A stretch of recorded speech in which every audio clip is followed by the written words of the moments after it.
Saludos a todos mis estimados amigos y hermanos.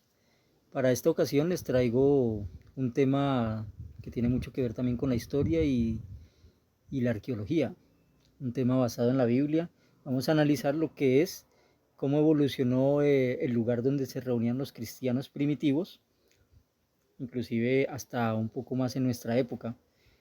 Pero entonces, para nosotros saber los lugares donde se reunían los cristianos y el tipo de reuniones que hacían, tenemos que remontarnos un poco más atrás a lo que era el judaísmo o la nación de Israel. Porque cuando se forma la nación, en especial cuando se forma este pueblo judío después del Éxodo, el primer centro de la adoración, centro de culto para los judíos era el tabernáculo o la tienda de reunión que ellos trasladaban de un lugar a otro. Pero cuando ellos se asientan en el territorio de Israel, en la tierra prometida, más adelante, por iniciativa de David, pero lo lleva a cabo más bien Salomón, pues se construye el primer templo. Entonces ya el templo se convierte en el centro de adoración judía. Ya en este tiempo, ya los judíos tenían una ley, tenían unos escritos sagrados, de los cuales estudiaban en este templo, efectuaban los sacrificios que se mencionaban en estos escritos sagrados, y así la adoración tenía un centro que era precisamente ese templo. Pero ¿qué sucedió? Cuando, cuando llega el año 607, eh, Babilonia destruye este templo, destruye la ciudad de Jerusalén y lleva al exilio a estos judíos. Entonces ya en Jerusalén, sin templo, ya todo cambia. Entonces, al parecer, cuando los judíos ya por fin pueden son liberados más bien y pueden regresar a la tierra de Israel nuevamente, cuando nuevamente empiezan a reconstruir las murallas de Jerusalén y a reconstruir lo que era su forma de adoración, pues al parecer aquí es donde empiezan a hacer la figura de la sinagoga, que era como una especie de lugar de reunión. De hecho, la palabra sinagoga viene del griego sinagoge, que a su vez viene del hebreo, que es Beit Nese, o casa de la asamblea o casa de la reunión.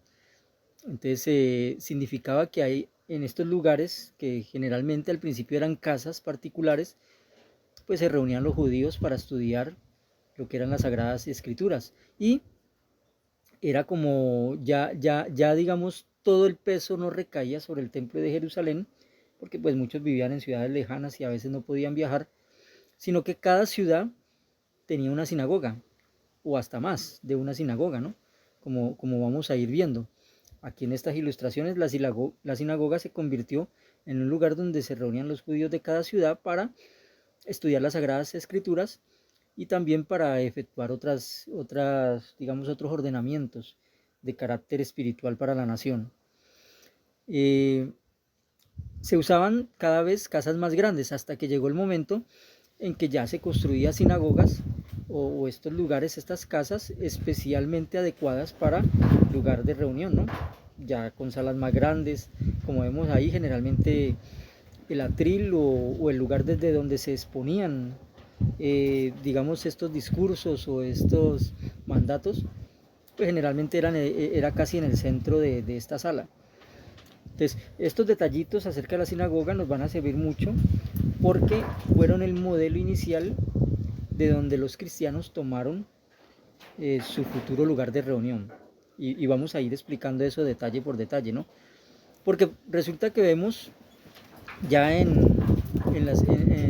el Nuevo Testamento, en las escrituras griegas, vemos por ejemplo cómo Jesús en Lucas 4:16 dice que fue a Nazaret donde se había criado.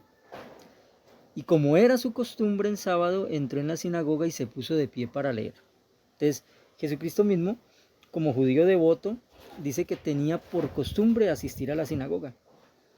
En este caso, la sinagoga de Nazaret.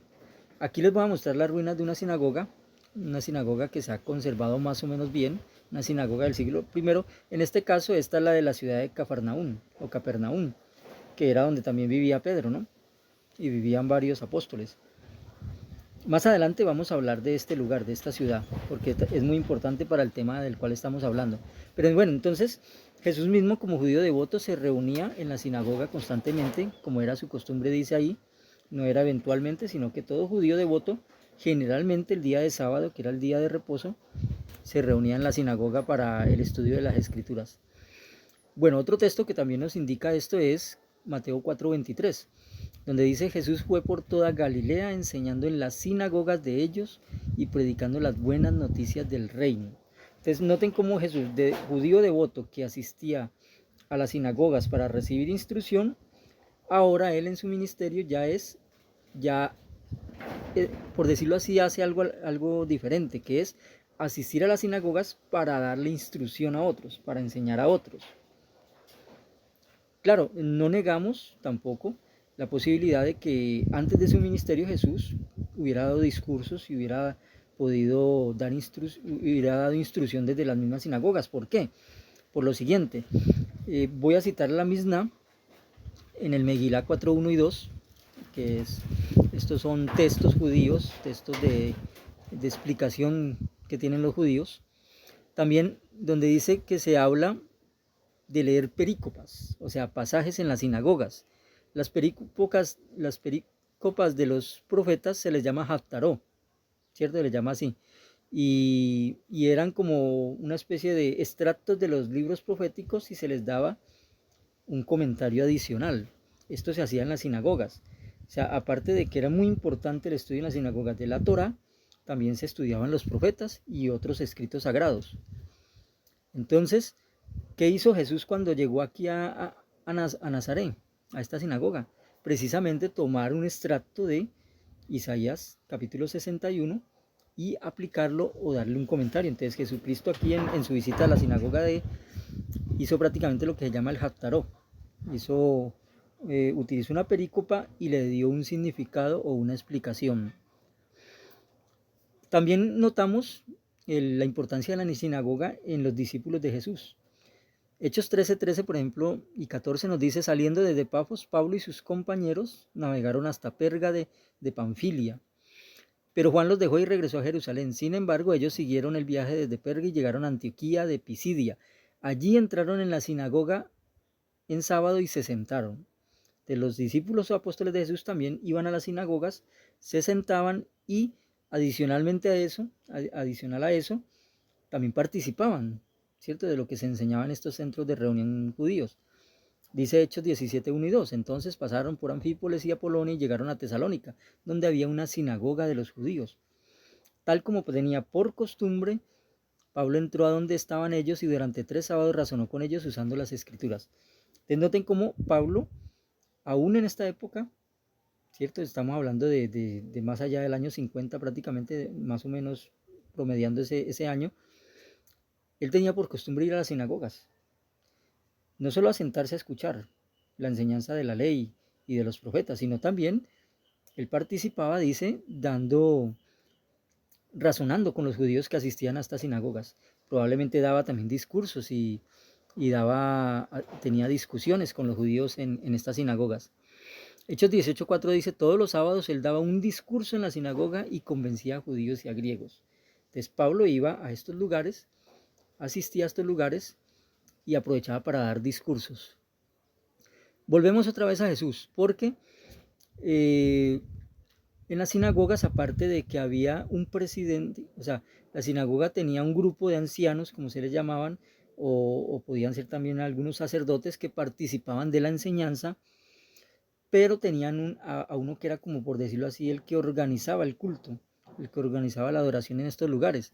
Por eso dice Marcos 5:22, entonces vino uno de los presidentes de la sinagoga que se llamaba Jairo. Entonces ya aquí se nos menciona la figura del presidente de la sinagoga. En Lucas 4:20 dice: después enrolló el rollo, se lo devolvió al ayudante de la sinagoga y se sentó. Entonces noten que no solo las sinagogas tenían un presidente, sino que también tenían unos ayudantes de estos presidentes. Entonces era un sistema organizado de adoración, eran unas reuniones organizadas. Este esquema judío nos va a servir mucho para entender lo que era el esquema de reunión cristiano. Por ejemplo, vemos ya ahora en Juan 9:22, dice: sus padres contestaron así por medio de los judíos, y es que los judíos ya se habían puesto de acuerdo para expulsar de la sinagoga a cualquiera que reconociera a Jesús como Cristo. Entonces aquí el apóstol utiliza la expresión aposinagoge, que es expulsar o echar fuera de la sinagoga. Entonces esto indica, y ya lo hemos explicado, por ejemplo, lo expliqué en esa serie, en el primer video de la serie sobre la expulsión, de cómo los judíos también en las sinagogas aplicaban no solo daban la enseñanza, sino que también aplicaban medidas disciplinarias y eran de diferentes categorías, porque recordemos que la ley inclusive por ciertos pecados podía llevar a una persona hasta la muerte, a la lapidación, otra clase de muerte, pero a los judíos estar bajo el dominio romano no podían efectuar esto de manera tan clara, tan tajante. Entonces muchas veces aplicaban diferentes medidas de disciplina, una de ellas era expulsar de la sinagoga. Entonces eso lo pueden consultar en el video que les dije. Bueno, entonces terminamos diciendo que, o sea, daban enseñanza y daban disciplina, terminamos citando el texto de Hechos 19:8. Ahora bien, él entró en la sinagoga y habló con valor por 3 meses, dando discursos y razonamientos convincentes sobre el reino de Dios. Y todos los días daba discursos en la sala de conferencias de la escuela de Tirano. Aquí hay otro detalle adicional, o sea, Pablo no solo aprovechaba las sinagogas como centro de reunión de los judíos, sino que también aprovechaba los centros de reunión de los gentiles, porque dice que también iba a una de esas escuelas. Generalmente cuando hablamos de escuela para los griegos, para los romanos y para esta época, estamos hablando de lugares donde se reunían personas a hablar de filosofía, hablar de historia, hablar de sus deidades y hablar de todos estos asuntos. Recordemos que Pablo también dio un discurso en el Areópago, ¿no? Entonces, notamos cómo Pablo aprovechaba estos lugares, y no solo Pablo, sino los discípulos en general aprovechaban estos lugares de reunión que pertenecían al judaísmo o inclusive al paganismo, los utilizaban para tratar de ir y dar una enseñanza. Entonces, eso me hizo recordar algo, ¿no? Me hizo recordar el ejemplo de Russell. Charles T. Russell ha sido denostado y atacado vehementemente por opositores y apóstatas por un discurso que dio en un templo masón, donde él inclusive para ganarse el corazón de los masones utilizó un lenguaje muy afín a ellos, pero en el discurso en una parte Russell mismo dice que él no era masón, y sin embargo esto ha servido para una cantidad de videos y de ataques contra Russell que supuestamente él era masón. Pero bueno, eso ya muchos hermanos lo han refutado en otros videos y tal vez más adelante yo me decida hacer un video también del tema. Pero por ahora quiero citar también lo que decía Tertuliano a comienzos del siglo III, ¿no? Finalmente, si no puedes reunirte durante el día, tienes la noche. Bueno, aquí vemos lo que era una sinagoga judía, me estaba quedando dormido con las imágenes. Antes de hablar de lo de Tertuliano, este texto me parece muy interesante porque dice, porque desde tiempos antiguos Moisés tiene en cada ciudad quienes le prediquen en las sinagogas donde es leído cada sábado. Entonces, como les decía, en las sinagogas se daba ese tipo de instrucción. Jesús mismo asistió a una de estas sinagogas. Pablo también lo hizo. Entonces, vamos ahora ya a hablar de cómo se reunían los cristianos, cómo hacían sus propias reuniones, cómo empezaron a surgir y a formarse como congregación. Te dice Tertuliano, comienzos del tercer siglo, finalmente si no puedes reunirte durante el día, tienes la noche. Confórmate con una iglesia de 3, a veces es mejor que no veas gran multitud. Eso hace recordar a lo que dijo Jesús, ¿no? En Mateo 18:20, porque donde estén 2 o 3 reunidos en mi nombre, yo estoy entre ellos. O sea, ¿qué queremos decir con esto? Que la iglesia no son 4 paredes, ni unas columnas, ni unos ladrillos, no. La iglesia o la congregación son las personas, son los fieles que la componen, los creyentes. Y por eso, tanto para Tertuliano como para Jesús, no importaba el número de los que se reunieran. No importaba el lugar en sí, si era muy grande o si era muy pequeño. Lo que importaba era que hubiera esa unidad entre esos creyentes o esos seguidores del camino. Entonces, ahora sí vamos a hablar de en dónde se reunían los cristianos inicialmente. Entonces, cuando hablamos de los lugares de reunión de los cristianos, se ha acuñado un término latino, que se llama Domus Ecclesiae. Significa iglesia de la casa o casa iglesia.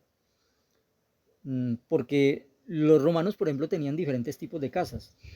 Le llamaban la domus, la casa, ¿cierto? La domus normal, pues la la donde ellos vivían, pero también le llamaban Domus Villae, por ejemplo, a la que quedaba en una villa, algún lugar a donde ir a veranear, o la Domus Insulae, o sea, ellos tenían varios nombres para sus diferentes tipos de casa, pero en este caso, cuando era una casa de adoración, se le llamaba Domus Ecclesiae.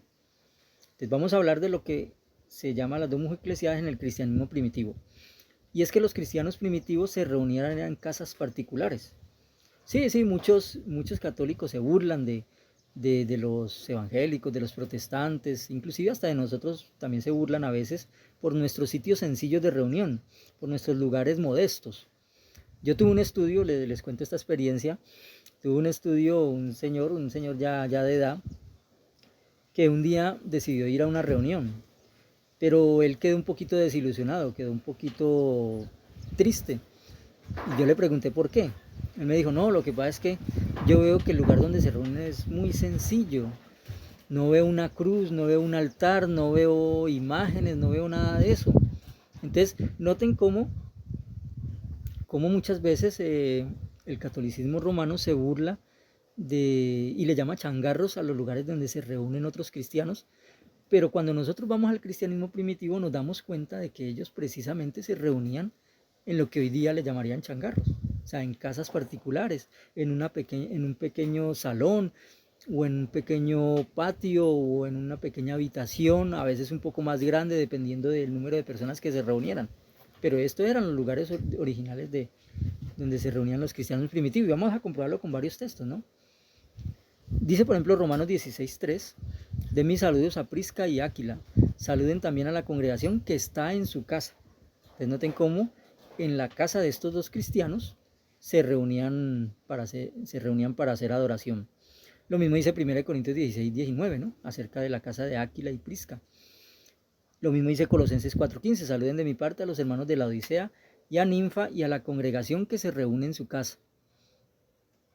En Hechos 1:13 también habla de un cuarto de arriba donde se reunieron los cristianos para la fecha del Pentecostés. Entonces noten como siempre los cristianos se reunían en casas particulares. Pero bueno, seguimos. Vamos a seguir avanzando sobre esto. Otro caso de reunión en una casa particular es el de Hechos 27, donde, vamos a pasar aquí, está la escena de Hechos 27, donde el primer día de la semana dice, cuando estábamos reunidos para comer, Pablo se puso a hablarles a los presentes, ya que se iba al día siguiente. Su discurso se extendió hasta la medianoche, así que había muchas lámparas en el cuarto de arriba donde estaban reunidos. Te sigue narrando cierto, de aquí el libro de los Hechos, de que había un joven en una ventana llamada Eutico, se durmió, se cayó desde ese tercer piso, pero Pablo bajó y lo resucitaron, ¿cierto? Se efectuó el milagro de la resurrección. Vamos a ver aquí un texto muy importante. Este es el texto cerca de Hechos 27. Porque nos dice el primer día, es que aquí hay un detalle importante, vamos a fijarnos en ese detalle. El primer día de la semana reunidos los discípulos para partir el pan. Pablo les enseñaba sabiendo que iba a salir al día siguiente. Bueno, de este texto se pegan los católicos para decir que los cristianos se reunían los domingos. O sea, de este texto se pegan las páginas católicas para enseñar la reunión dominical o la misa dominical como ellos le daban. Entonces ellos dicen, miren lo que dice. Los cristianos se reunían el primer día de la semana, que era el día del Señor. Ahí partían el pan, o sea, efectuaban todos los domingos lo que era la Santa Cena. Entonces efectuaban una misa, ¿no? Pero resulta que eso no es así. No es así, les voy a explicar por qué. Porque cuando ella habla del primer día de la semana, primero que todo no es el domingo. Primero que todo no se reunieron el domingo para nosotros, no. Ahí se reunieron el sábado después del reposo, o sea, el sábado después de las 6 de la tarde. Entonces, para nosotros hoy en día, si nosotros nos reunimos un sábado después de las 6 de la tarde, estamos haciendo lo mismo que estos cristianos. O sea, técnicamente no sería un domingo. Ahora, para los judíos el primer día de la semana no era un domingo, eso era para los romanos. Entonces mire cómo hay cosas que no cuadran, ¿no? No tienen lógica. Y otro punto es que es interesante saber de que de las muchas referencias que hay, les voy a leer aquí los datos, ¿no? En el libro de los Hechos de los Apóstoles se registra un total de 84 reuniones. el día de sábado, en las cuales el apóstol Pablo le predicaba tanto a judíos como griegos, y los otros discípulos también predicaban. Entonces, 84 veces por una sola que habla del primer día de la semana. Entonces ¿cómo va a ser de un solo texto que habla del primer día de la semana, cómo va a ser vamos a decir que será el día en que se reunían los cristianos, cuando en 84 ocasiones se habla de que Pablo se reunía los sábados y predicaba los sábados? Entonces, no tiene razón de ser, ¿no? Hay un contraste muy grande ahí. Entonces, ese punto lo quería mencionar para que vean de que no hay prueba de que los cristianos se reunían todos los domingos, como quiera hacer ver el catolicismo. Realmente el domingo fue proclamado como el día santo, el día de descanso, y el día dominical fue muchos tiempo después. En el año 321 inclusive Constantino lo declara como el día del venerable Dios Sol. Te imaginas, ni siquiera era el día de Cristo, sino el día del venerable Dios Sol. Pero bueno, vamos a retroceder aquí porque hay un comentario de un libro. Ya les voy a decir cómo se llama el libro. Dice, este libro es de Fran Bayola, y este libro se llama, a ver que se me perdió el libro, La Iglesia Reconfigurada, editorial Vida. Entonces, ¿qué nos dice el comentario de este libro? Dice lo siguiente: a diferencia de las prácticas de hoy, perdón, más atrás, se me perdió el comentario, dice, resulta interesante que ni ir a la iglesia ni servicios de la iglesia sean expresiones que encontremos en el Nuevo Testamento. Ambas hicieron su aparición mucho después de la muerte de los apóstoles. La razón es simple: los cristianos primitivos no habían elaborado ningún concepto semejante, no visualizaban a la iglesia como un lugar en el que se pudiera ir, o al que se pudiera ir, ni tampoco consideran sus encuentros como servicios. Entonces, noten lo que dice este erudito en este libro. O sea, esto nos enseña algo: no todos los libros de eruditos y de personas supuestamente estudiadas nos pueden enseñar realmente una verdad. ¿Por qué? Les digo eso, porque miren lo que dice Hebreos 10, 24, 25. Los cristianos sí se reunían, sí tenían un servicio eclesiástico, por decirlo así, sí tenían unas reuniones de congregación, no abandonaban, invitaban a no abandonar ese esquema de reunirse.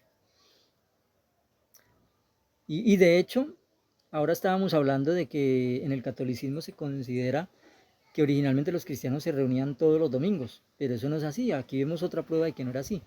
Dice, no dejaban de reunirse en el templo ni un solo día. De casa en casa partían el pan y compartían la comida con alegría y generosidad. Entonces, los cristianos se reunían todos los días, prácticamente. O por lo menos se reunían en cualquier día de la semana. No tenían problema en reunirse entre semana, fines de semana, primer día de la semana, séptimo día de la semana. No tenían ningún problema. Ellos ya no seguían fechas ni días, sino que para ellos lo importante era la adoración. Entonces ahí vamos viendo, ¿no? de lo importante que era para ellos reunirse, que era digamos lo esencial. Ahora, pero para refutar aún más este comentario de este señor Fran Bayola acerca de que los cristianos no tenían un servicio, digamos, por decirlo así, de reunión, vamos a ver lo que nos dice Tertuliano en su Apologético. Vamos a ampliarlo un poquito para que lo podamos leer bien.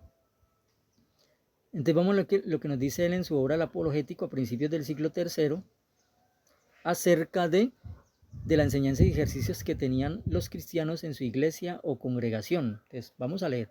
Dice, nuestra congregación es un cuerpo de miembros unidos con el conocimiento de un Dios, con la unión de una doctrina y con la confederación de una esperanza.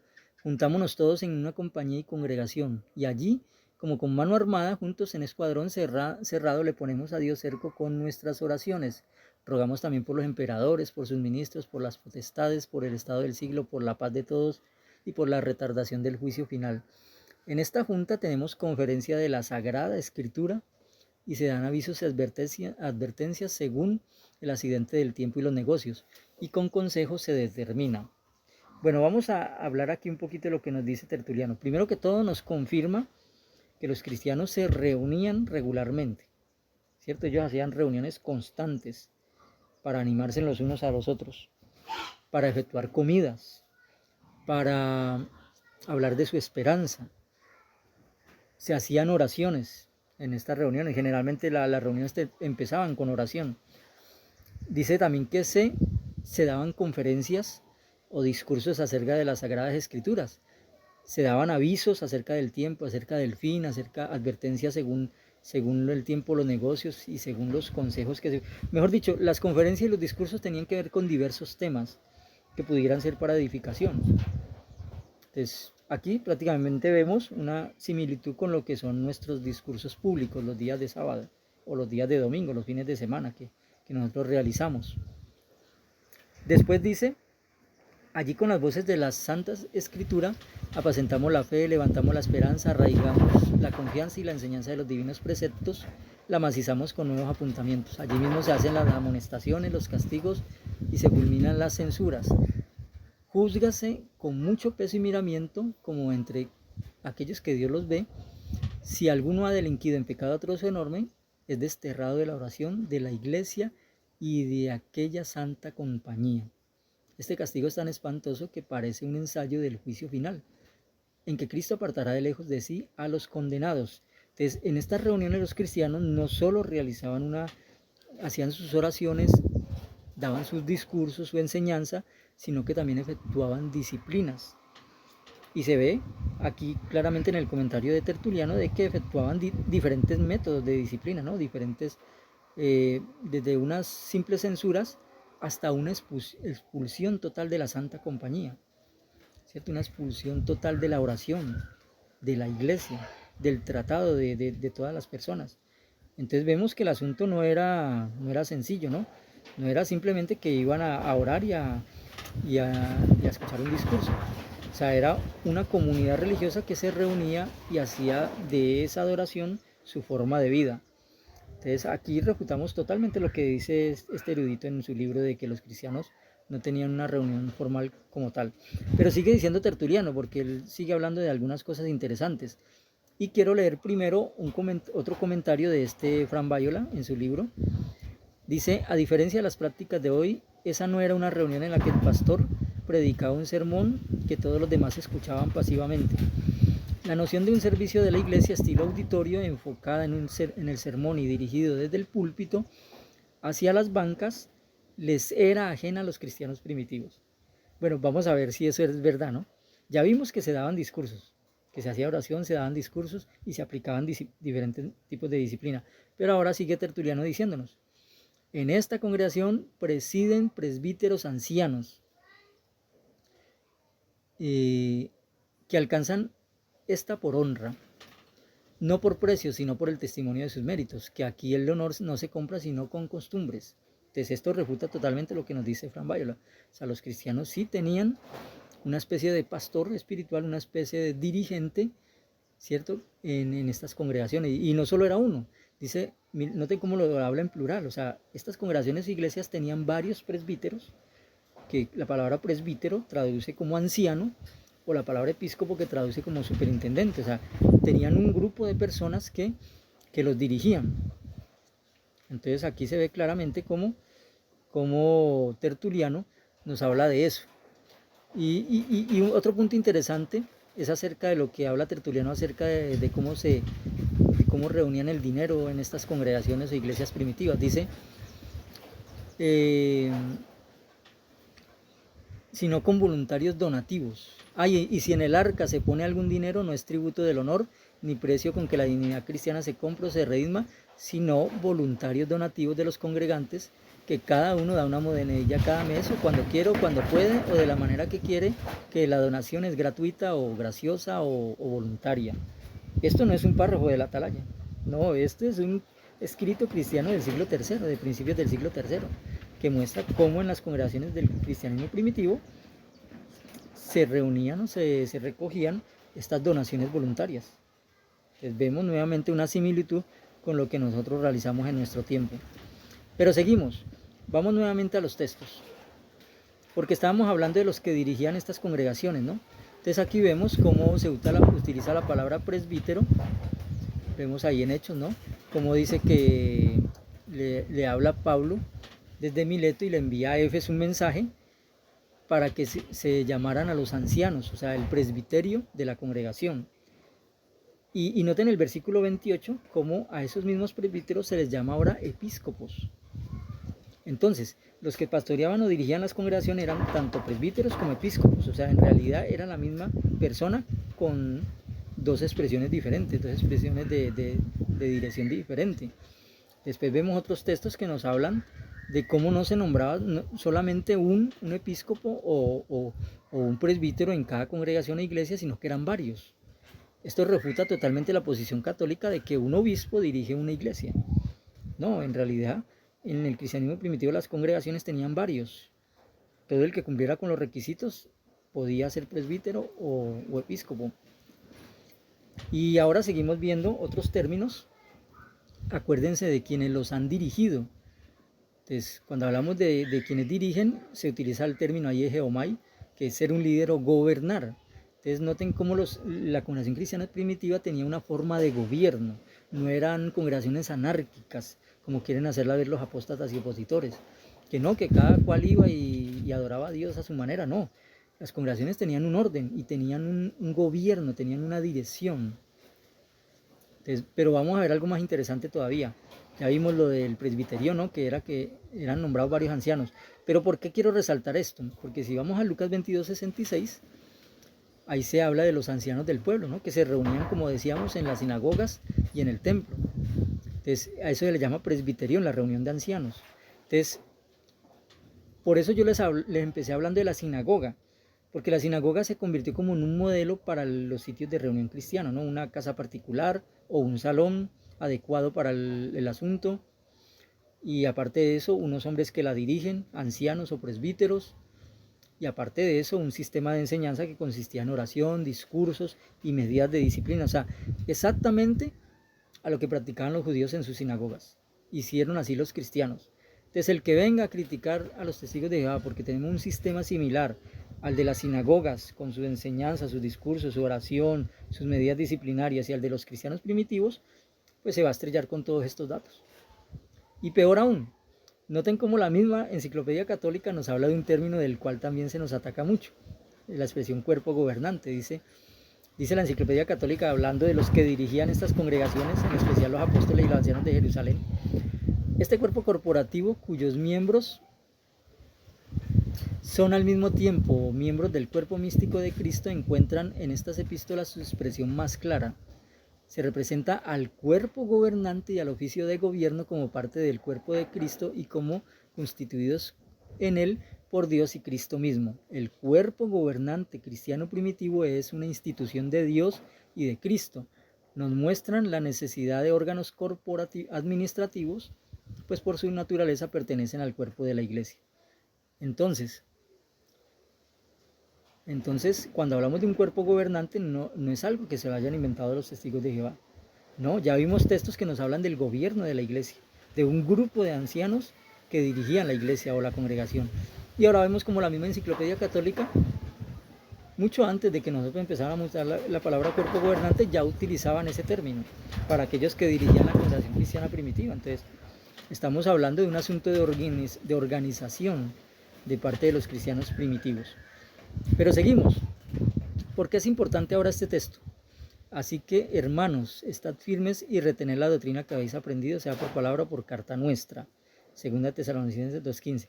Porque resulta que en la congregación cristiana primitiva las cartas eran muy importantes, porque ese sistema de enseñanza que se tenía se unificaba por medio de la enseñanza de los apóstoles, y la enseñanza de los apóstoles llegaba por medio de las cartas que ellos escribían, por medio de las instrucciones que daban. De la congregación cristiana se nutría en sus discursos y en su enseñanza, no solo de los libros del Antiguo Testamento, que también tengo un video sobre el canon del Antiguo Testamento, como ya estaba configurado en esta época, sino de que también empezaron a utilizar las cartas y probablemente los evangelios, que empezaron a ser escritos en este tiempo también. Entonces noten cómo de ahí fluía la enseñanza para estas congregaciones. De lo mismo que se hace hoy en día, se hace una enseñanza en base a las escrituras y en base a las enseñanzas de los apóstoles. Pero entonces ahí hay un término importante. Noten la palabra retener la doctrina que habéis aprendido. ¿Por qué quiero resaltar este término? porque cuando vamos a nuestra traducción, la traducción del Nuevo Mundo, curiosamente, dice, así que hermanos, estén firmes y aférrense a las tradiciones que se les enseñaron, ya fuera por palabra o por una carta nuestra. Entonces noten cómo ya no utiliza la expresión doctrina, sino tradiciones. Entonces, alguien podría decir, sí ve, que la sola escritura no es la única fuente o base para la enseñanza, sino que también la tradición de la iglesia. Eso podría decir un católico, ¿no? Pero vamos a ver realmente qué significa esa expresión tradición. Vemos aquí en el diccionario de griego Concordancia Strong, como esa palabra tradición o doctrina, que se traduce traducción o doctrina, viene del término paradoxis, que es para, desde, junto a, y dídome, entregar. O sea, entregar algo que está, se le entrega a otra persona. Entonces, algo que está junto a uno se le entrega a otra persona. O sea, se transmite una enseñanza que ya estaba, se le transmite a otra persona. Entonces, ¿por qué es importante resaltar esto? Porque la Iglesia Católica no hace esto realmente. O sea, cuando la Iglesia Católica habla de la tradición, realmente no está hablando de transmitir lo que transmitieron las Escrituras y los apóstoles. Ellos transmiten parte de eso, pero resulta que ellos le añaden sus propias enseñanzas de concilios, de papas y peor aún, de libros apócrifos y de libros que contienen fantasías y toda clase de leyendas, como por ejemplo la virginidad perpetua de María se basa básicamente en un libro apócrifo que es el Protoevangelio de Santiago. Y así podría hablarles como por ejemplo la Asunción de María también se basa en un libro apócrifo. Entonces, hasta tengo un estudio sobre la Trinidad que ustedes pueden ir a ver los dos videos de cómo la Trinidad también se basa en lo que eran libros apócrifos del gnosticismo y literatura del paganismo. Pero entonces, mire, tradición no es simplemente que un concilio lo dijo, que un papa lo dijo, que un escrito apócrifo lo dijo, no. Tradición es transmitir eso que decían las escrituras, traducirlo fielmente, eso es tradición. Esa es la tradición verdadera, o sea, no es inventarse una tradición paralela a las escrituras. Entonces, por eso quería resaltar ese texto. Pero entonces ahora vamos a algo muy importante, ¿no? Que es hablar de los sitios ya en sí donde se reunían los cristianos. Bueno, aquí hay un problema. Antes de ir a los mapas y las imágenes de estos lugares, aquí hay un problema y resulta que de los primeros 300 años del cristianismo, prácticamente casi no hay. Son contados con los dedos los lugares que se han identificado como lugares de reunión de cristianos. En 300 años es increíble que solo sean 2 o 3 lugares los cuales han sido identificados como donde se reunían los cristianos. ¿Por qué? Les voy a explicar por qué. Porque los cristianos se reunían en las casas, como ya habíamos visto. Y porque los cristianos no tenían sus casas llenas de estatuas y de imágenes y no eran basílicas imponentes. No, eran lugares sencillos, eran casas particulares o a veces un salón alquilado o un salón, digamos, preparado en espacio y cómodamente para que se reunieran ellos. Entonces, ¿qué pasa? Si los cristianos se reunieran en lugares muy suntuosos o en lugares donde hubieran imágenes, muchas imágenes, estatuas y todo como lo hace el catolicismo, pues tendríamos cientos de estos lugares en la arqueología. Pero como los cristianos se reunían en casas muy sencillas, que inclusive después las vendían, entonces prácticamente se han perdido en el tiempo. Quedan solo unos pocos ejemplos de esas casas donde se reunían los cristianos. Y eso que la mayoría de esos ejemplos son casas que no son confirmadas realmente. Y eso lo vamos a ver a continuación, ¿no? Vamos a hablar del primer lugar de reunión del que se habla. Entonces, aquí en Cafarnaúm, perdón, me fui a donde no era. Sí, estoy donde es. Vamos a empezar a hablar de la casa de Pedro. O por lo menos la casa donde Pedro vivía con su esposa y donde estaba su suegra, la cual Jesús curó. Bueno, la tradición ubica esta casa en Cafarnaúm. Las escrituras también dicen que vivía en Cafarnaúm, a orillas del mar de Galilea, porque él era pescador. Y este es el lugar que supuestamente corresponde al lugar donde se reunía, no, a la casa que era del apóstol Pedro y su familia. Y entonces se dice que, o sea, no es esta que ven aquí no es realmente, o sea, es lo que está debajo, porque este yacimiento que se ve ahí a primera vista realmente es del siglo XV. O sea, esa construcción octagonal que se ve ahí es del siglo siglo V. Entonces, debajo de eso, de ese yacimiento, es donde se dice, aquí vemos un mapa con más claridad, vamos a verlo. Entonces ustedes pueden ver cómo la supuesta casa de Pedro es lo que está de naranja, que es como el primer estrato. Después viene un segundo estrato, que es el verde, que es una domus ecclesiae, o sea, una casa de iglesia, pero ya del siglo IV. Entonces es la parte ya que viene de verde, ¿no? Y por último la de negro, que es la que vemos ahí en la imagen, la octogonal, que es esta, que es supuestamente la iglesia que se construyó en honor a Pedro en este lugar. Entonces el yacimiento muestra 3 estratificaciones. O sea, esto es un poquito enredado, pero lo estoy tratando de explicar lo más sencillo posible, ¿no? 3 estratificaciones. La última, que es la que vemos ahí, pero la primera es la que se dice que es del siglo I y corresponde a la casa de Pedro. Entonces aquí vemos el sitio de Cafarnaún. En este momento se le ha puesto ahí un techo también octogonal al lugar donde está ese supuesto, la supuesta casa de Pedro. Y vemos inclusive más adelante, vemos ya un lugar más espacioso, que esa es la sinagoga que les había mostrado ahora al principio, ¿no? De la casa de Pedro y la sinagoga quedaban muy cerca la una de la otra. Pero la pregunta es, ¿realmente era la casa de Pedro? O sea, ¿qué pruebas hay de que era la casa de Pedro? Ese primer estrato. O sea, la única prueba a la que se aferran los investigadores es que esa casa tenía una especie de sala un poco más grande que las demás casas. Pero eso es una prueba suficiente para decir que era la casa de Pedro y para decir de que ahí se reunían los cristianos como domus ecclesiae. O sea, difícil, puede ser que pase, ¿no?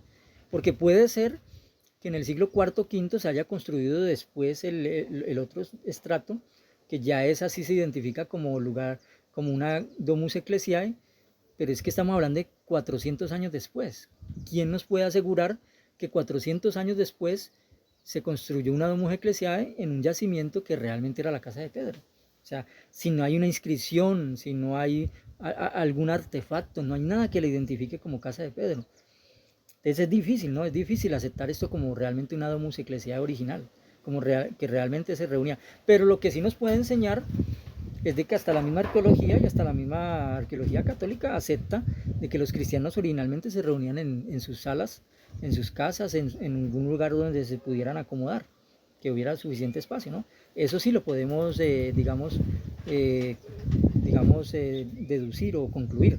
Entonces aquí se muestra el lugar, ¿cierto?, donde está la supuesta casa de Pedro, la domus ecclesiae, donde supuestamente se reunían los cristianos, porque Pedro prestaba su sala para reunión, y vemos más atrás lo que es la sinagoga. Vamos a otra supuesta casa de reunión de los cristianos, donde tiene mucho que ver Pedro, y esto ya es en Antioquía. Entonces en Antioquía hay una gruta, que es la que vemos ahí. Entonces, claro, en las páginas católicas nos dicen, esto demuestra que la congregación cristiana primitiva era petrina y era católica. Se reunían aquí en esta cueva. Y encima de eso, en estas páginas católicas, nos ponen esta imagen de esta cueva, claro, con un altar y una estatua allá. Entonces, claro, las personas inocentemente e ignorantemente, cuando ven esto digamos, a simple vista, la primera conclusión que sacan es sí, era un lugar, los cristianos primitivos eran católicos. Mire, una cueva, se reunían en una cueva porque eran perseguidos, tenían un altar para realizar la Santa Misa y tenían sus estatuas. Pero entonces, ya cuando uno empieza a detallar, uno empieza a ampliar, uno dice, bueno, aquí hay gato encerrado. ¿Por qué el altar se ve tan conservado, se ve tan lineal, se ve poco derruido? ¿Y por qué la estatua se ve todavía más nueva en una cueva de tantos años, de 2000 años? Porque, bueno, como les digo, hay gato encerrado, ¿no? Ahí está la trampa. O sea, las páginas católicas, los apologistas católicos son muy tramposos. A ellos les gusta poner estas imágenes de una cueva muy antigua del siglo II o de un yacimiento del siglo II, como vimos en el caso de Pedro, pero al cual se le ha añadido 5 siglos después, o 6 siglos, o 10 siglos, se le ha añadido un altar o una estatua mucho más reciente, para que la gente piense que realmente eso corresponde al siglo I, y no es así. Ni siquiera hay pruebas de que ahí se reunieran los cristianos del siglo I. Pudieron haberlo hecho, pero no hay pruebas. No hay absolutamente ninguna prueba. De hecho dice, mire cómo se demuestra la mentira de esta gente, ¿no? Las partes más antiguas de la construcción, o sea, de esta supuesta iglesia de Pedro que se ve ahí, datan del siglo IV o V. Entonces, mire ya, todo lo que se puso en esa iglesia se puso 5 siglos después de que el apóstol Pedro viviera, más de 400 años después. Entonces, nuevamente una mentira muy grandota que se quiere diseminar por ahí en las redes. Además, cuando vamos al libro de Hechos, sobre todo el capítulo 11, vemos que en esta ciudad de Antioquía a los cristianos no les fue mal ni los perseguían, al contrario, tuvieron mucho éxito en esta ciudad. Muchas personas se hicieron creyentes. Entonces no concuerda eso con que se reunieran por ahí escondidos en una cueva, o sea, no concuerda para nada. Vamos a otra posible casa cristiana primitiva, que está en la ciudad de Éfeso. Supuestamente el apóstol Juan, cuando recibe de Jesús el mandato de cuidar a María, después más adelante el apóstol Juan se la lleva a vivir en Éfeso. Recordemos que Juan estuvo preso en la isla de Patmos y probablemente murió ahí mismo en Éfeso. Entonces, claro, la tradición católica dice que esta casa era la casa de María y del apóstol Juan, y que ahí se efectuaban también reuniones, que era una domus ecclesiae. Pero nuevamente, ustedes pueden ver que ahí eso no es un yacimiento del siglo I, eso es un yacimiento muy posterior, de siglos más adelante.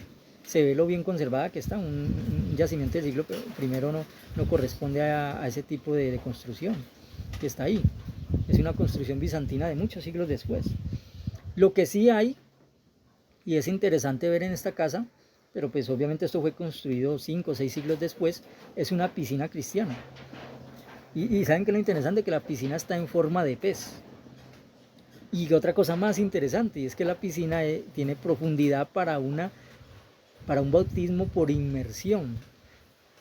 O sea, esto sí no lo ven los católicos. Claro, se inventan casas cristianas del siglo I cuando realmente son de siglos después, pero lo que no son capaces de ver es que en todos estos lugares, los yacimientos arqueológicos, hay piscinas para inmersión y no para bautismo con rociadura o con chorritos en la cabeza. No, todo, como ya he demostrado en otros videos, en otra serie acerca del bautismo, los cristianos primitivos siempre se bautizaban era por inmersión. Vamos a otra opción de otra casa que se dice que es cristiana, y esta es tremenda porque esta también corresponde al siglo I, porque esta tiene que ver con la ciudad de Pompeya, que fue sepultada por la erupción del volcán Diluvio, ¿no? Entonces vamos a ubicarnos nuevamente en el siglo I. Entonces, en una de estas casas llamada la casa del panadero fue hallado este símbolo. Entonces, claro, tú vas a encontrar videos, apologistas y todos dicen, no, era una casa cristiana. Demuestra que los cristianos adoraban la cruz desde el siglo I.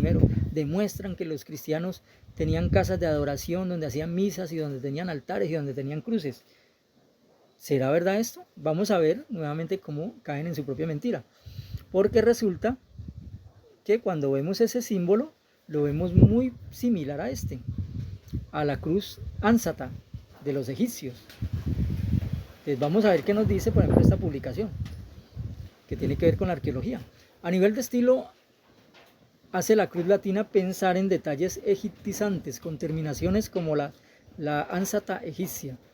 El autor confirma la egiptomanía en Pompeya y afirma que después del gran terremoto de 62 a 79, el templo de Isis fue restaurado, pero no los de Venus y Apolos. O sea, fue restaurada la adoración de los dioses egipcios de Isis, sobre todo aquí en esta ciudad de Pompeya, y ellos utilizaban esa cruz como símbolo de adoración a sus dioses egipcios y a su diosa Isis. Entonces ahí vemos cómo la cruz de Ansada tiene mucho que ver con esa cruz que fue hallada en esta casa del panadero. Alguien podrá decir, bueno, sí, pero para eso puede ser que sí, pero puede ser que no. Puede ser que sí sea una cruz ansada egipcia y que realmente que vivían en esta casa fueran adoradores de los egipcios, de dioses egipcios, pero puede ser que no, puede ser que realmente sea una cruz cristiana. Bueno, vamos a ver otro detalle más para confirmar lo que venimos diciendo. Les voy a mencionar un detalle, a ver, yo busco, lo tengo aquí en mis notas. Entonces, si no es un símbolo cristiano, ¿qué origen tiene esa cruz que vimos ahí, esa cruz ansada? Aparte de las dudas sobre la identificación de este símbolo, que se supone que es una cruz, y el descubrimiento en la misma panadería de la pintura de una divinidad con forma de serpiente. O sea, en esa panadería también había una figura con divinidad en forma de serpiente. Hay algunos hallazgos sumamente obscenos que son también difíciles de conciliar con la supuesta espiritualidad cristiana del arrendatario de la panadería. Entonces, cerrado el caso, o sea, en esta panadería no solo fue hallada esa cruz, sino que ahí mismo unos símbolos obscenos y aparte de eso, un dios en forma de serpiente. Entonces, la conclusión a la que podemos llegar es que esta casa no era cristiana, que realmente, que más fácil era, tenía que ver con la adoración de dioses egipcios. Bueno, entonces ya descartamos esa. Hay otra que se llama la Casa Clementina, supuestamente del año 95, que supuestamente un cónsul que se llegó a ser mártir cristiano llamado Tito Flavio Clemente la donó a los cristianos y ahí se reunían también. Pero resulta que cuando nos vamos a la historia, a los datos, pues nos dicen los datos que realmente este Tito Flavio Clemente fue considerado cristiano 6 siglos después. O sea, ni siquiera era considerado cristiano en la antigüedad. O sea, prácticamente fue algo que se inventó 6 siglos después. Entonces, ¿cómo vamos a poder asegurar de que esa también era una casa cristiana? Entonces, no tiene, ¿no? Y de hecho también dice que ahí hay evidencia de un culto pagano en ese lugar, en esa casa, del siglo II. Miembros de un culto mitraísta, que había un templo dedicado a Mitra. Entonces, no hay ninguna forma de identificar que realmente fuera una casa cristiana. Entonces, otra más que tenemos que rechazar. O sea, mire cómo constantemente tenemos que descartar muchas de estas casas supuestamente cristianas, ¿no? Pero bueno, vamos ahora a otro lugar más. Vamos al Valle de Megiddo, que es donde dice el Apocalipsis ocurrirá el Armagedón. Bueno, sabemos que es simbólico, pero pues existe ese valle, ese lugar del Armagedón, ese Valle de Megiddo, que es el que vemos aquí en la imagen. Entonces allá a mi derecha fue hallada al lado de una prisión, unas ruinas de una casa cristiana. Esta con seguridad sí fue una casa cristiana. ¿Por qué? Porque tiene unos mosaicos con unas inscripciones. Vamos a ver si lo tengo aquí más adelante. Sobre todo este mosaico, esta inscripción, donde dice que, bueno, ahí están los términos griegos y su traducción, pero vamos a ver cómo traduciría y cómo se leería. Aquetis, amadora de Dios, ofreció esta mesa a Dios, Jesucristo, como conmemorativo, como recuerdo. Bueno, entonces noten cómo esta cristiana ofreció una mesa, la ofreció en honor a Jesús y llama a Jesús Dios como un acto conmemorativo. Entonces, claro, ya vamos a explicar los detalles porque yo sé que aquí van a brincar muchos a hablar. Como ustedes notan ahí, en esos mosaicos, en todo el centro de este salón, hay una especie de mesa. O sea, supuestamente fue una especie de mesita en este centro de este lugar. Entonces, lo que se dice es que este salón era un lugar donde se reunían cristianos, como por ejemplo la propia Aquetis podría ser, y se reunían y en esta mesa efectuaban lo que era la cena. Bueno, los cristianos, eso lo que yo quiero explicar, hacer otro video que tiene que ver ya es con los frescos, con el arte cristiano, con lo que se pintaban las catacumbas y se pintaban estos lugares, porque nos arrojan muchos detalles acerca de lo que hacían los cristianos primitivos. Entonces, en esta mesa no era un altar allá atrás donde se hacía un sacerdote a oficiar una misa, no se ve eso. Realmente era una mesa central donde se reunían todos los cristianos de toda la iglesia, se reunían a efectuar una comida o a escuchar la palabra. Entonces, no es similar a lo que hace el catolicismo en una misa, para que no se van a imaginar que era un altar donde se hacía la última cena, ¿no? Así no era. Realmente era una mesa central donde se reunían todos los cristianos alrededor, más parecido a lo que hizo Jesús, que fue sentarse con todos sus discípulos alrededor. Ahora, los cristianos no solo realizaban la última cena cada año, 14 del Nisan, por eso les llamaba cuartodecimanos a los cristianos primitivos, no, también efectuaban lo que eran los ágapes, que eran comidas comunitarias con la comunidad, con la congregación. Pero eso, como les decía, yo quiero explicarlo en un video que tenga que ver con todas esas imágenes, esos frescos, esas ilustraciones que hay en las catacumbas y en estos lugares que se han encontrado. Entonces eso lo voy a explicar en un próximo. Entonces, y también quiero explicarles en otro video, hablando de esas imágenes, también hablando de las inscripciones. Como por ejemplo esta inscripción.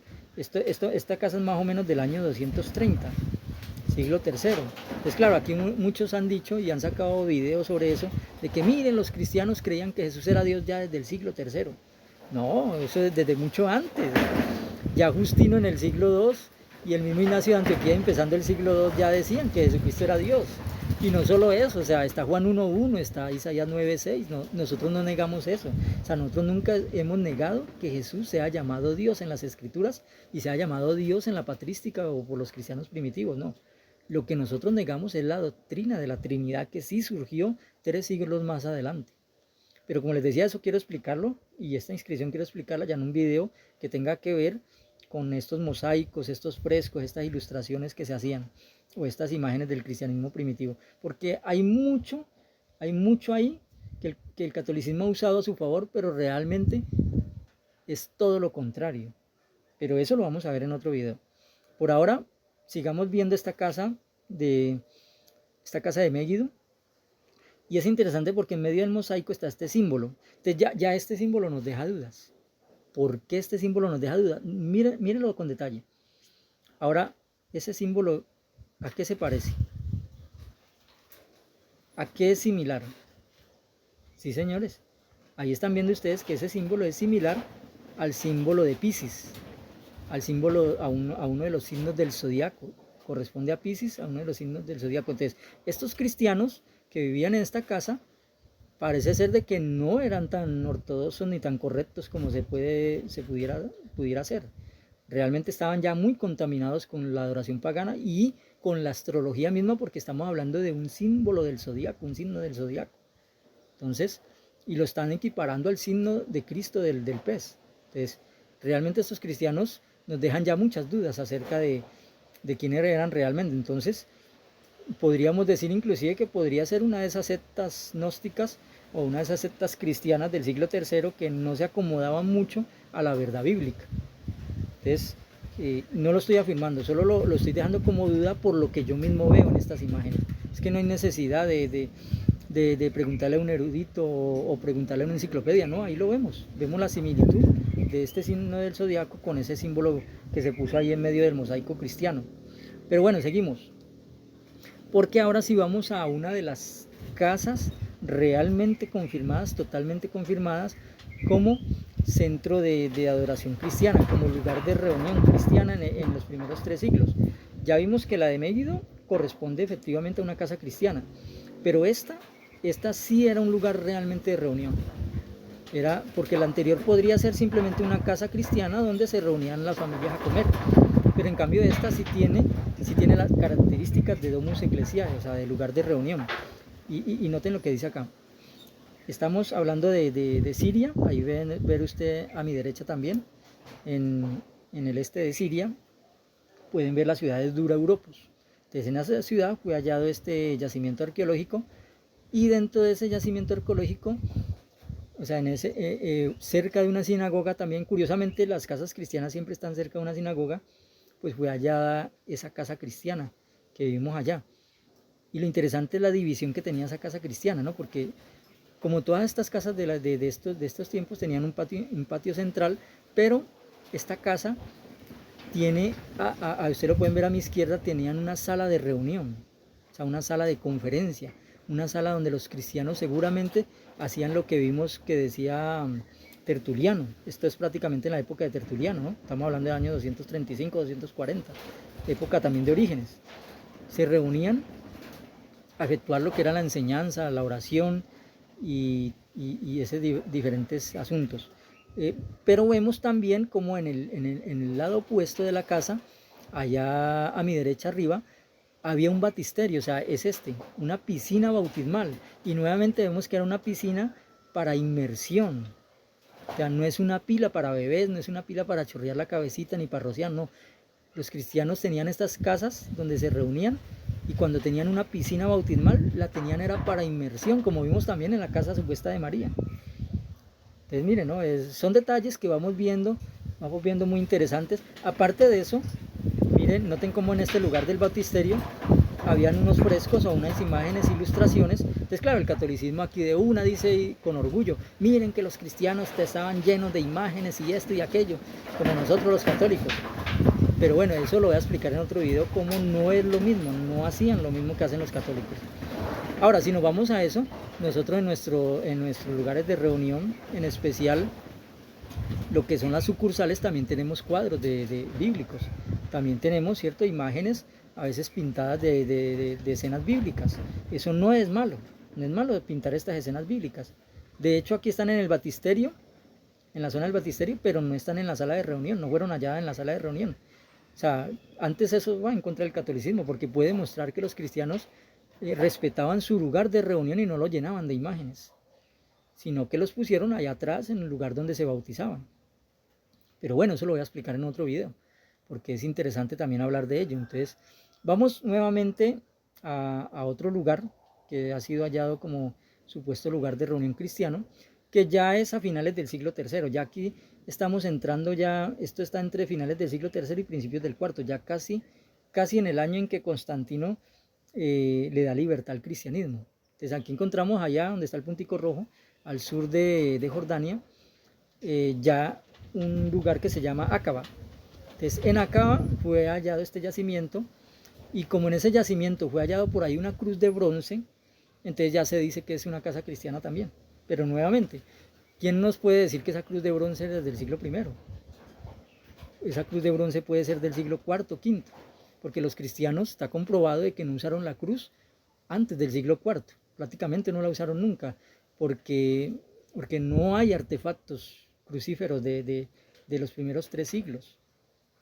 Entonces, es otro yacimiento que puede ser una casa cristiana, pero no necesariamente como lo dice. Entonces, ya aquí ¿qué es lo interesante? O sea, es que vamos a hallar como un resumen. Lo interesante es que los cristianos empiezan en el siglo I reuniéndose en casas particulares. Lo mismo lo hacen en el siglo II. Pero ya en el siglo III, con el yacimiento de Dura Europos y con este de Acaba, ya vemos cómo los cristianos, ya de tener de reunirse en casas particulares, ya pasaron a alquilar lugares de reunión, ¿cierto? A adecuar inclusive lugares de reunión, salones, donde hubiera zona de conferencia, donde hubiera baptisterio. Entonces, así fue evolucionando el sitio de reunión cristiano, ¿no? Entonces, claro, nadie nos puede criticar a nosotros porque nos reuníamos mucho en las casas, pero después pasamos a construir salones, a alquilar salones. Muchas veces alquilamos salones para reunión, que a veces se burlaban de nosotros, que porque eran changarros, que porque eran locales, que porque eran bodegas, que esto, que aquello, que no. En cambio nosotros tenemos nuestras basílicas, nuestras iglesias enormes y suntuosas, ¿no? Los cristianos primitivos se reunían también en lugares alquilados o en salones adecuados. Pero aquí ya vemos cómo ya construyeron lugares más propios para la adoración. Pero aún no aparecían las basílicas suntuosas de la iglesia que aparecen en el siglo IV. ¿Por qué aparecen estas basílicas? Porque originalmente estas basílicas no eran cristianas, sino que eran lugares de reunión jurídica, generalmente para aspectos jurídicos y aspectos culturales, o escuelas de parte de los romanos. Entonces, claro, cuando Constantino le da libertad al cristianismo, también le da la oportunidad de recuperarse económicamente, y también inclusive llega a donarles muchos de estos lugares donde se reunían los romanos para otras actividades, se las dan a los cristianos para que hagan su culto también ahí. Entonces ahí es donde se empieza a desarrollar el asunto de las basílicas y de las grandes iglesias. Pero algo interesante es que es el asunto del baptisterio. O sea, como vimos en imágenes pasadas, los cristianos primitivos se bautizaban a veces en la misma casa. O sea, en la misma casa tenían su piscinita ahí para bautizarse, o en un patio la tenían. Pero entonces ahora en estas basílicas y en estas primeras iglesias suntuosas ya se empiezan a construir baptisterios al lado de la iglesia. Pero ¿sabe qué es lo interesante? Que aún así estos baptisterios eran para inmersión. O sea, seguían siendo para sumergir a la persona en agua, tenían escalones y eran con suficiente profundidad para bautizarse por inmersión. Aquí vemos, ¿no?, como hay varios baptisterios de estas épocas del siglo IV y V. Entonces noten cómo va la evolución, ¿no? Entonces, en resumen, Los cristianos primitivos se reunían en casas particulares, pasaron a salones alquilados y después a construir sus propios salones de reunión. Pero cuando el cristianismo se fusiona con el Imperio Romano y Constantino da la libertad, pues ya empiezan a adquirir estas basílicas o estos grandes templos para reunirse. Pero originalmente, como se ve en esta ilustración, los cristianos llegaban a una casa particular que pertenecía probablemente a un cristiano adinerado, se reunían ahí, se efectuaba la oración, se efectuaba el discurso, la conferencia, la explicación de las escrituras, y se aplicaban inclusive las medidas disciplinarias en estos pequeños lugares de reunión. Y así evolucionaron hasta que llegó el paganismo y se fusionó con el cristianismo del siglo IV. Pero nosotros hemos conservado, ¿cierto?, esa costumbre del cristianismo primitivo de reunirnos en pequeños salones, en pequeños lugares sencillos para efectuar nuestra adoración, básicamente con el mismo esquema, ¿no? Una oración, una conferencia, un discurso, una explicación de las escrituras y asuntos de organización o de disciplina si son necesarios. Entonces, de esta manera hemos llegado al final. Les agradezco mucho la atención por ver esta evolución de los lugares de reunión cristiano, y queda pendiente el video acerca de las imágenes del arte cristiano de la antigüedad y que nos enseña si realmente eso avala el catolicismo o realmente nos indican otras cosas. Los espero entonces para esa próxima investigación y análisis.